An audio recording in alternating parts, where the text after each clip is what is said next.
Welcome to the Orthocast podcast. This is episode 2. John was a great first guest. Today I have Nolan. He is a fellow YouTuber. You want to give yourself a shout out before we get started? Yeah, guys, I run the Life as a Chad YouTube channel, so just head on over there if you guys want to catch some sweet content. So my first question for you is, you were a Protestant, right? A Baptist, but you were drawn to Orthodoxy. Can you kind of go about that journey for us? Yeah, I mean, I was raised, I would say, Baptist. My grandparents went to evangelical churches, way back in the past. But as they moved to where they're at now, they went to more Baptist churches. I was basically a Baptist by proximity or just not knowing anything.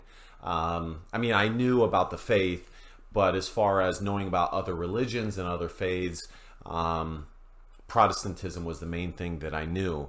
The only, and I've shared this with you before, the only Orthodox person I had ever met was, I think, my 6th or 7th grade. I can't remember what she taught, but she was one of my middle school teachers. Oh, really? She was Orthodox, and, we didn't talk a ton about Orthodoxy or anything like that. So that's the only person that I knew who was Orthodox. So I say that to illustrate that I just hadn't been exposed to it a ton. It was completely foreign. You really knew nothing about exactly. it. That's exactly right. Yeah. The main exposure that I had, I went through college. I went to 2 Protestant universities. The main exposure that I had was Jay Dyer. I started watching other people, because of him. And how did you first find him? Because for me, it was kind of on accident that I found him. Like, I had another YouTube channel and someone had subscribed to me, and that was on one of their subscriptions. So I just randomly found him because I feel like it's hard because his live streams are so long. Right. So yeah, how did you come across that? That's a good question. I'm trying to think about it. I mean, maybe it was a debate that I looked up.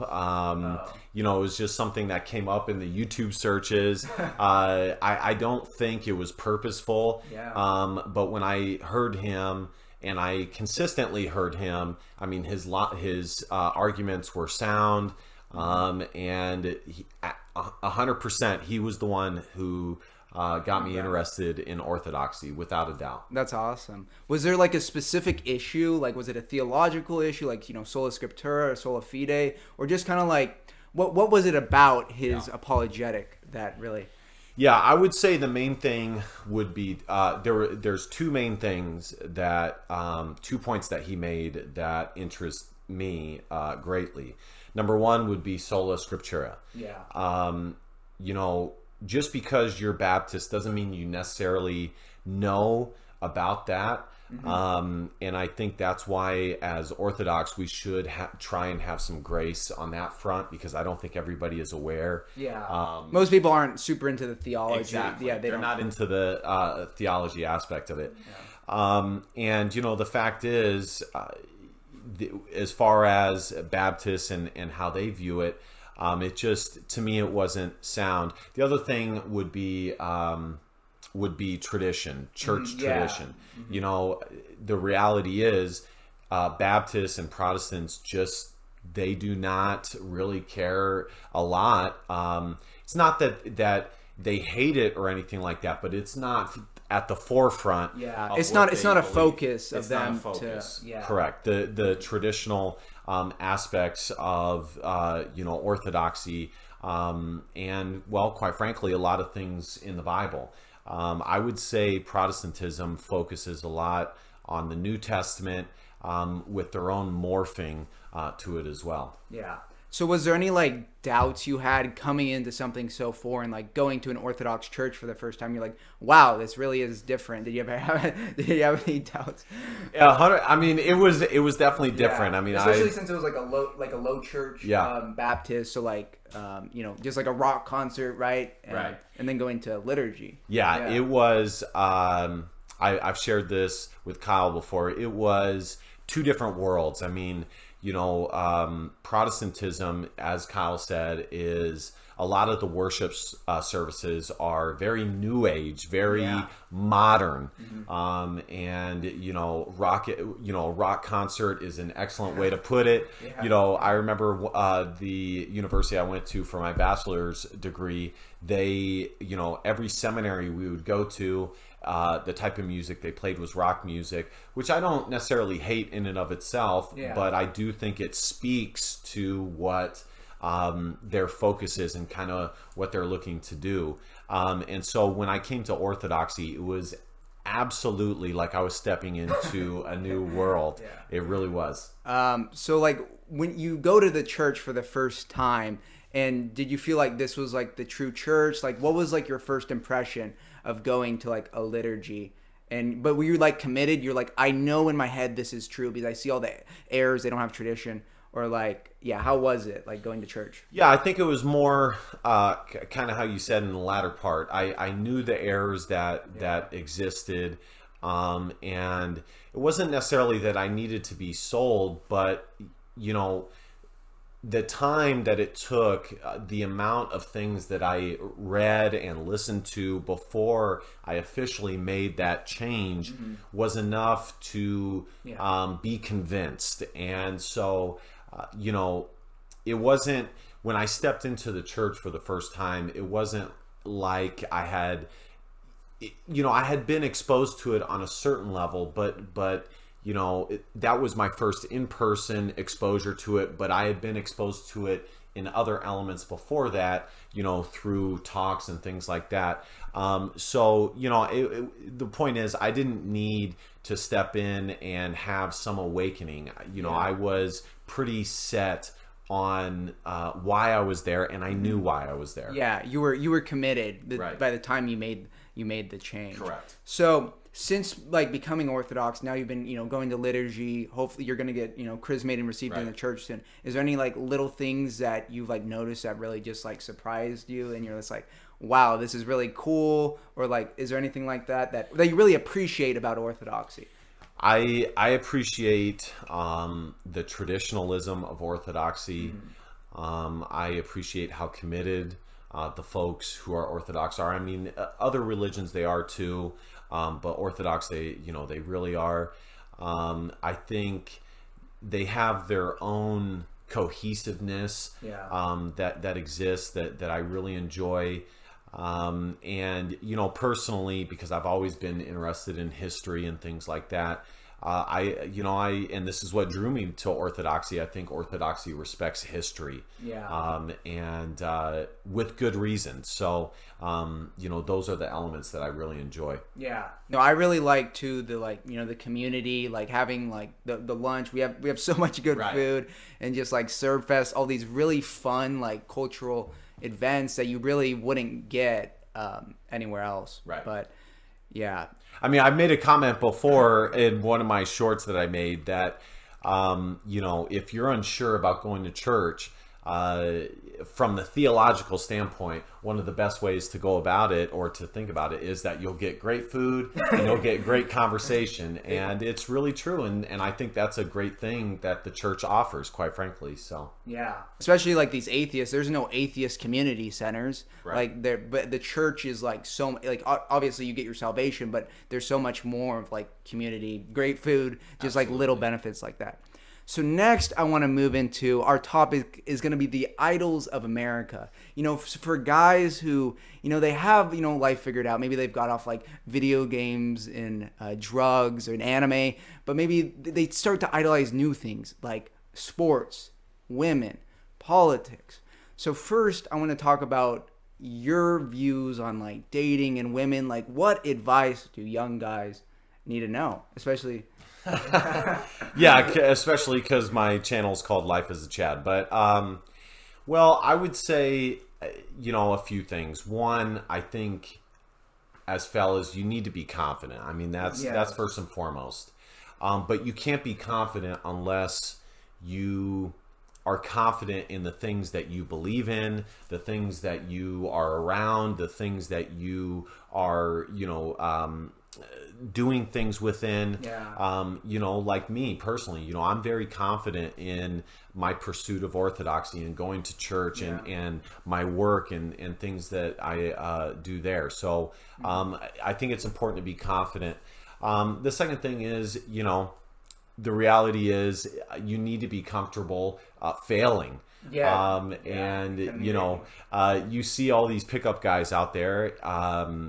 Not that I believe everything they do, but even the top-notch pickup artists out there, they say it's a numbers game. So you need to be okay with failing.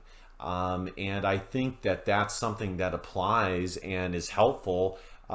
If you're okay failing with that, it helps you in the rest of your life as well. So it's very beneficial.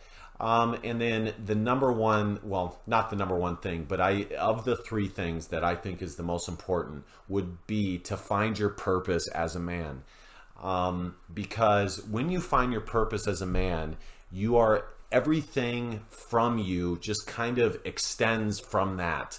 For example, your confidence is able to extend from that. The things that you do extends from that.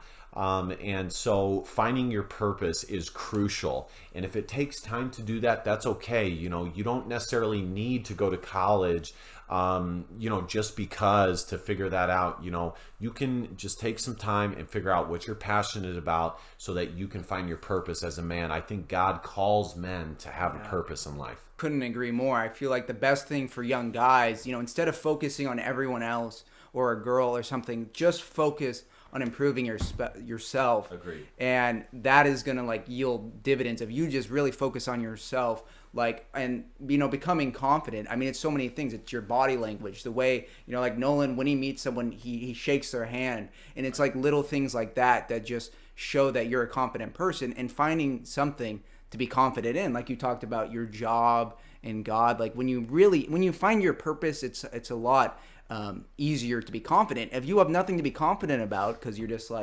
sitting at home and playing video games and addicted to pornography and drugs and all that, you don't have anything to be confident about. It really holds you back. But I feel like pornography is one of the most damaging things on young men. Right. And it never, like you were talking about, it never allows them to get out of their comfort zone because they're just in a simulated reality, a simulated relationship. I think one of the biggest problems in the West is we don't have proper marriages anymore. I mean, 50% of marriages end in divorce. So what do you think the solution is to that? I think that really, if you have good Christian marriages where couples are praying together, I mean, those couples rarely, divorce is almost non-existent. But how do you get that? Especially since it's just so hard to find other devout people who take it seriously. So what are your thoughts on marriage? Well, I don't have a direct answer for that, because the reality of the situation is that, as Kyle mentioned, 50% of, maybe even more, and in divorce. And overall, just speaking from the male perspective, I do think currently, and I say this as a very traditional, nearly fully Orthodox man, that there is a ton of almost liability and a lot going against man when it comes to marriage. I think the government has absolutely infiltrated marriage fully, and I think that's an area that unfortunately the church has failed. And if we just look at, there's a few points that I make here. Is one, as Kyle said, the 50% divorce rate.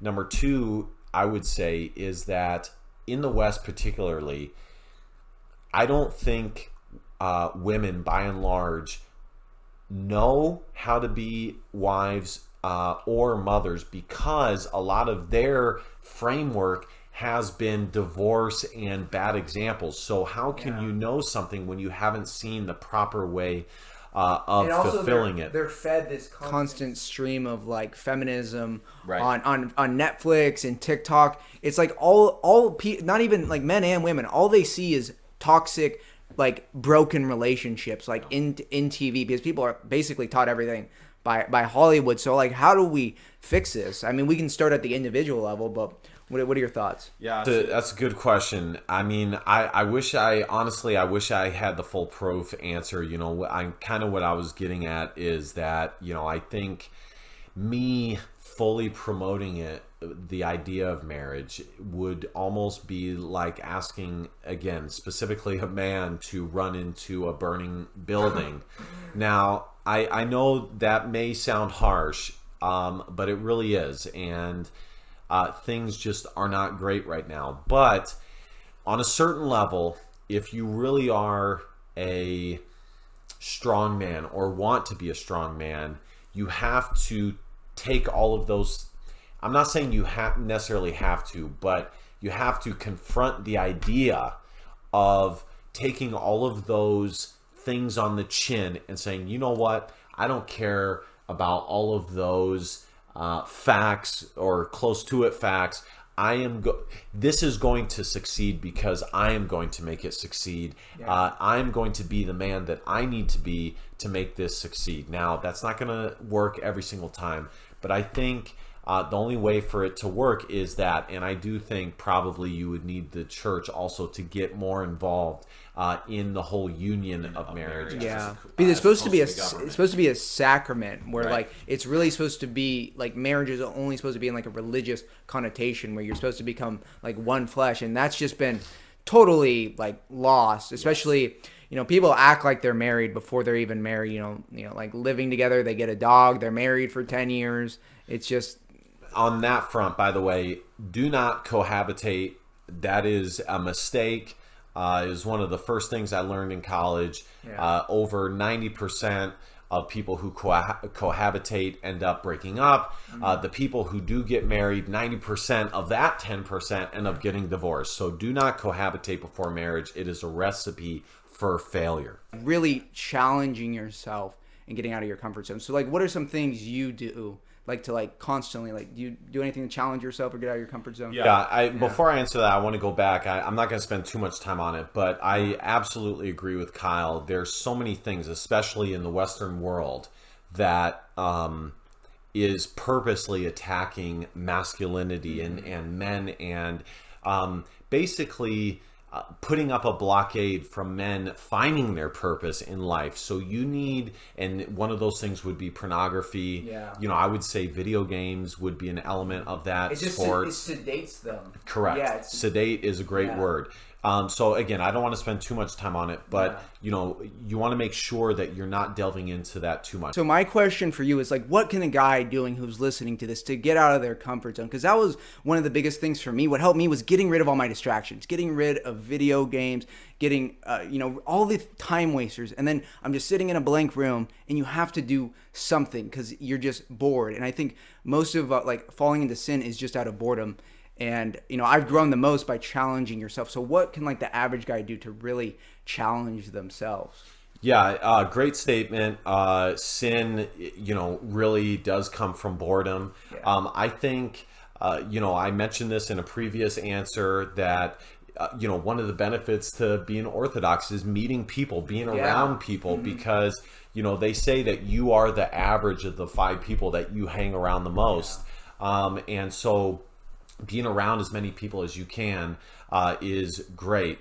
Just trying things that are outside of your comfort zone. I'm big. I think working out is excellent. I know there's different spheres of the internet that, probably feel differently about that, but I think it's excellent for men to go and lift heavy things, as they say. Just again, pursuing your purpose and figuring that out. Yeah. It can never hurt to write things that you're passionate about, things that you want to do in life. Jot it down, and just put in, pick maybe 3 of those things and write how you're going to make that happen. Yeah. Because so many things in life, there's so many aspects of life where you have excellent ideas, excellent thoughts, but in the end, what counts is the things that you put into practice. So if you can put it pen to paper and make it a reality, then you're already, 2% of the way there, or you're part of the way there. Yeah. And that's part of the process. It's like when you study for homework, half of the battle is just starting the homework. Exactly. So. Yeah. Writing down those thoughts. And I've noticed that you were literally so busy. Like, you got a full-time job, and you also do like refereeing on the side. A lot of these are good social networking things. You're going to church, and then you're also working out. And I think that's really the key. Is just when you're young, literally like just work. I mean, you work like probably like 70 hours, but find something you're passionate about, because when you're working that much and you're passionate about it, it doesn't feel like work. Like, I spend a lot of hours on YouTube. It doesn't feel like it. It just goes by so fast. Right. So just finding, like, how did you find your like passion? Especially, yeah. Well, I mean, the refereeing, as Kyle alluded to, that's not the full-time thing I do, but it is something that it's a side gig that gives me tremendous joy, and it does help me financially big time. There is a tremendous need for it. But one of the benefits from refereeing, this is a tangent here, is that it does force you to have confidence in yourself, because on a certain level you are being judged, you're being observed, and your decisions are being monitored and evaluated. And I think that refereeing provides multiple benefits, money, but as well as, confidence and being confident in yourself. But me, how I found my purpose, part of it was just trust in God. Yeah. Always pray to God. Absolutely. Your will be done. God will help you. Yeah. Absolutely. Just asking God to, be with you and move you in the direction that He wills you to go. And, not being a force against God, because so many people get in their own ways by kind of working against where God is trying to move them.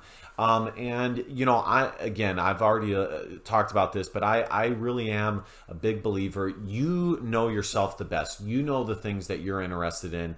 But when you hang around people and you're around people, that are successful, you kind of just by osmosis just kind of gravitate towards a successful position in life, and you'll figure out your purpose within that. So I'm a big believer in that. No, yeah, I couldn't agree more. Like, finding a group of people that we're really going to help, you're going to help make them a better person, and they're going to help you. Like, it should be a mutual thing. Like find successful people, find someone you want to be like, offer to like shadow for them, offer just hang out with them. Like, you will absorb that. One of the things that helped me the most with my confidence was, like, I had all this free time. So I'm like, what does a Christian do with their free time? So I started like volunteering at a local food bank, at other stuff, helping the homeless. There's so much stuff, and it's like so understaffed. Go and do that. That will help you become a confident person, because you know that you are doing something good. You are helping God. You are helping these people. Again, it's all about finding something that will help make you, confident, that you're passionate about. So next, I want to go into sports. I used to be super into sports, like obsessed with sports. I'd play football in high school, then I'd come home and play Madden, then I'd watch college football on Saturday, and then NFL on Sunday, and I play fantasy, and it was just my life. So you're a big sports guy too. So how do you find the balance in like not making sports an idol? Because it easily can be. It's so like addicting and fun. Yeah. I want to preface this with saying that I still am working on this, to be totally frank. But, my background, I played sports all my life: basketball, water polo, baseball. I played Division I water polo. So, I was big into sports, quite the athlete. Just my interest in doing that myself, I had favorite sports teams and things like that. I think, number one, as you get older, you just kind of realize that it's on a certain level, it's kind of lame, kind of, watching, childish, watching, and rooting and being so invested in other men, but just a sports team that, really plays no role or impact on anything that happens within the global and national landscape. I mean, it's important as far as the sport goes, but that's about it. So I think just by your age, you start to realize that. I think being Orthodox has helped me with that. Jay Dyer, I watched a video with from him, the Dyer clip. From Kyle, actually. But the bread and circuses, right? Just kind of goofing on sports, and the point is the first step, kind of like addiction, as they'll teach you in that if you learn that in school or going through something yourself, is the first step is to admit that you have a problem. And to hear about that, and from there, I really do think once you realize that and you really start to evaluate it, it absolutely has replaced, in a lot of regards, God and masculinity. Yeah. If you look at England, how great of an empire England was. And how quickly they have fallen off. I mean, I would argue, obviously, feminism, other aspects have added to that. But a big aspect is that the men are so they're so soyed, and they care so much about football. Yeah. European football. And they use all of their masculine energy on that. And the reality is, on an individual level, we only have so much energy and so much. They're like stealing your energy. Like all of these idols that we're talking about, yes, they just steal your energy when you could, put it towards God or put it towards a business or something productive. But I think there's ways to, move past, like, being addicted to sports. Like, you found, I think, a healthy way to like manifest that with your refereeing. Like, you're still like in the sports world, but you found like a mature way. That's a good point. Yeah. One way that benefits me in tangible ways, as Kyle said, is to be involved, to give back to the community, and receive other benefits besides that by refereeing. Like I said, I think the first part of the battle is just admitting that you have a problem, and then just cutting it back. And the reality is also, I want to point this out, is a lot of these sports leagues are, not only is our energy and our kind of drive being sucked out of us, but also the advertisements and kind of the things that those leagues promote are directly against the things that we believe to be righteous and good. And so from that standpoint, you almost, I mean, for example, I don't know if you're aware of this, but the American soccer team is going to be wearing the LGBT flag on their jersey for practices, not for the game, but for practices.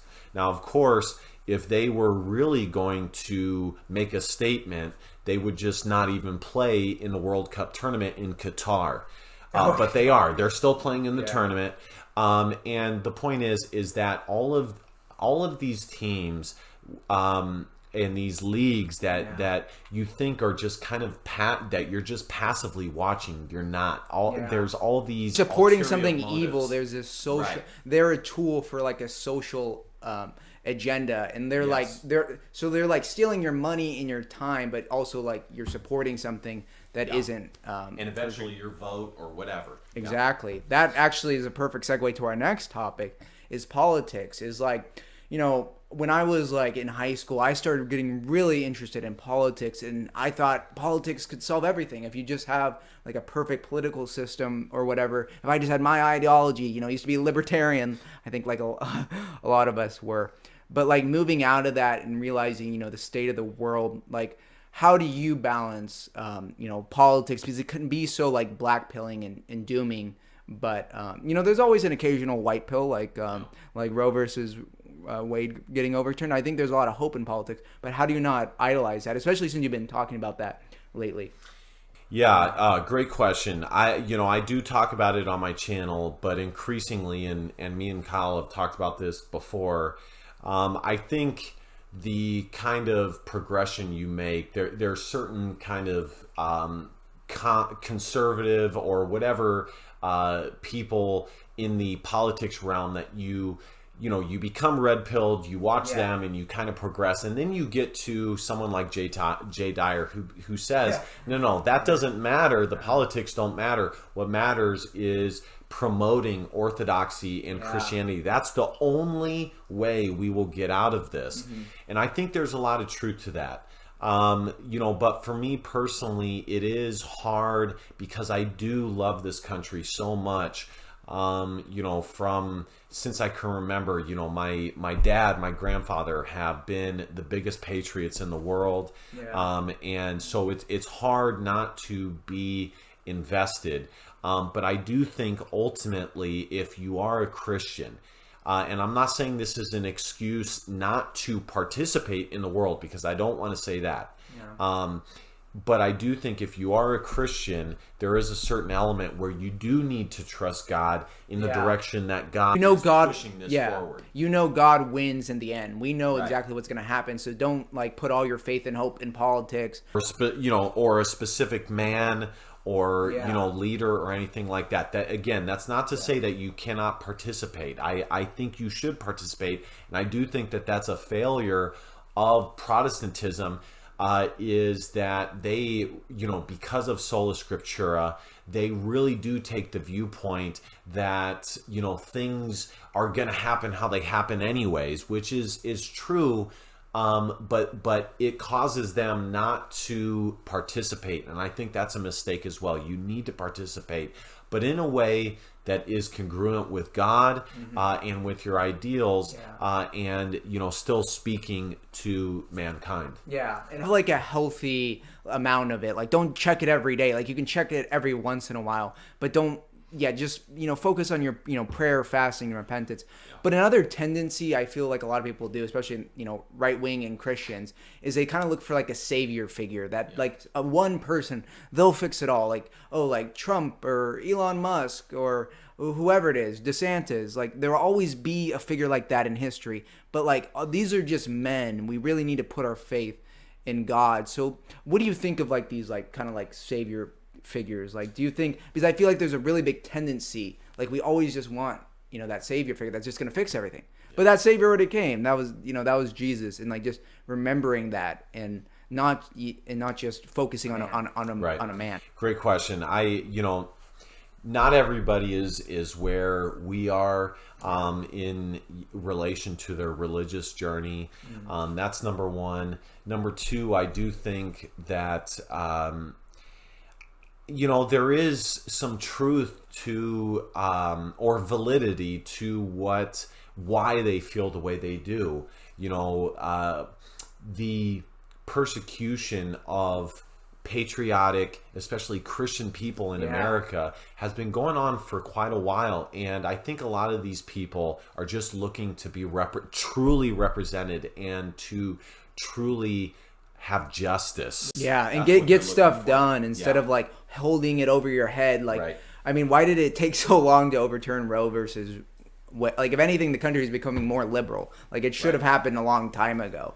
And it's just they hold it over our head, and that should be the forefront, is having Christian policies and Christian, because it's there's anti-Christian policies. They're actively trying to make it so you can't go to church, especially with the disease. Putting faith in a man when you should be putting all your faith in Christ. How do you deal with that? And as I alluded to at the beginning of answering this, I do think there's some validity to the things that I said, but ultimately the way that you need to view it is, on one hand, there's two different ways to look at this. I mean, you can go all in, or you can put some backing behind it, but just kind of stay optimistically at arm's length. And ultimately putting your faith in God and allowing that to shake up how it's going to shake up.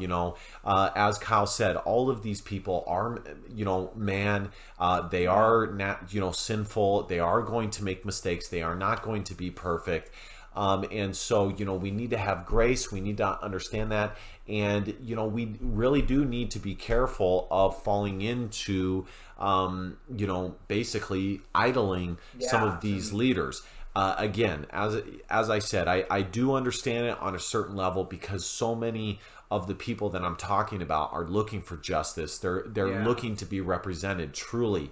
But when you play it all the way through, the only way that truly is going to happen is not one person, but a whole community of people that feel strongly enough in You've got to change God. the culture, and that really starts with, like he was saying, like Jay says, changing hearts and minds. Like if you really, bring people the truths of orthodoxy, you could really, that's how you change the world. I mean, think of Christians in the year, before Constantine. Like they were just focusing on like living like Christ. They were, and they suffered, but eventually they, retook that society.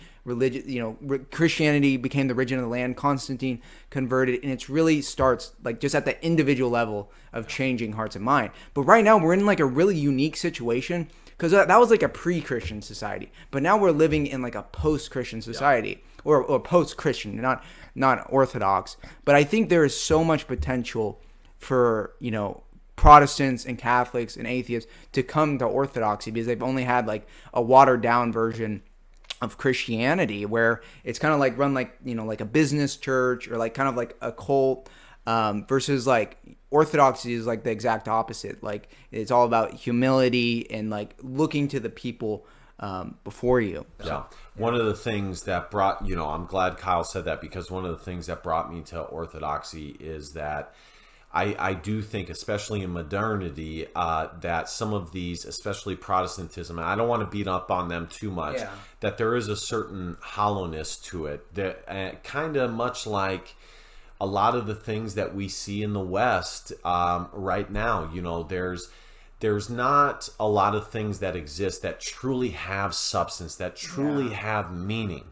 And that is what is so attractive about Orthodoxy, because it does. There's things that have been there since, the dawn of time or close to it. And I think a lot of people really do gravitate towards that, and rightfully so.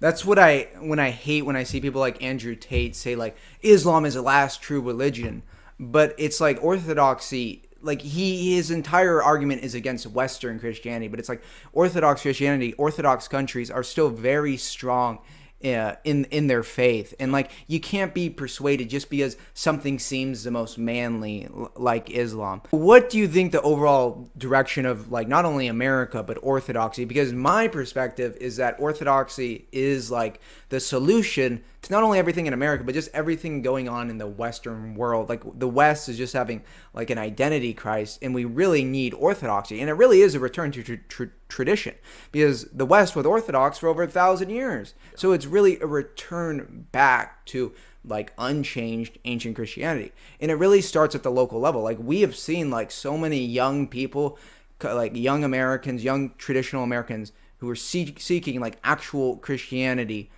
come to our church and really, see something great. So what's your outlook on America and Orthodoxy? Yeah, as Kyle said, and I totally agree. I think one of the things that was a pleasant surprise was how many young people who were of different faiths had turned to Orthodoxy, which is a testament to some of the great Orthodox, I wouldn't say leaders, but people who share the Orthodox faith. I think the future of America can go a variety of different ways, but if we stay on the path that we're on now, it's obviously going to end in destruction. I mean, empires do fall. That is a reality. I hope it doesn't happen, but maybe that is God's will. Now, in the vein of America surviving, the only way that that's going to happen is if men like myself, Kyle, and others, you the viewer watching, continue to join Orthodoxy and tell other people about Orthodoxy, not in a forceful way or anything like that, but just living by example, and being a witness, and be confident in yourself and being a witness. And I think that once that happens, we will be well on the way to returning things. Now, in the end, it may be too late, but I tend to be an optimist rather than a pessimist. So I think it's definitely still possible. Yeah. Yeah, it kind of ties back into what we were talking about in the beginning. It really does start with you, with us, like the individual, Yes. you becoming a confident person. And then, society is just made up of a bunch of individuals. So if all those individuals, they find orthodoxy, they find confidence, they have good marriages, then society will get better. I mean, this has happened so many times throughout history. This isn't like something new. Like history continues to repeat itself. So, do you have any closing thoughts? I think it was an amazing interview. I would love to have Nolan on again. Maybe Nolan and John. Comment any topics that we should cover in the future, because there's a lot of potential. But yeah, any last things you want to say about? Yeah, my closing thoughts. I listen, folks. Number one, thank you, Kyle, for having me on the show. I do understand, especially right now as we're coming off the midterms, that things look pessimistic. But again, just continue going to church, learning more about. Hopefully, it's orthodoxy, and continuing the pursuit of that. It can never hurt. Spending time in prayer. That never hurts. Going to the gym, and really getting out there and living life. That is paramount. That's the only way that things are going to get better. I mean, if you're spending time doing things, I'm not saying video games are terrible all the time, but if you're primarily spending your time doing that, or pornography, or all these other things that are meant to stop us, especially our masculinity, then it really is a recipe for disaster. For myself, just don't spend too much time doing that. But I just wish everybody the best. Obviously, I hope you guys go and check out the YouTube channel Life as a Chad. Me and Kyle, don't agree on everything. He asked me about the marriage question, but it's okay. That is absolutely okay. It is excellent. To have discussions like we're doing now, two young guys engaging in a great conversation in real life. Exactly. Because like he was saying, the biggest thing is simulated reality. So it's okay, watch the podcast, watch his channel, watch my channel, but really get out in the world and keep yourself busy. Thank you. God bless.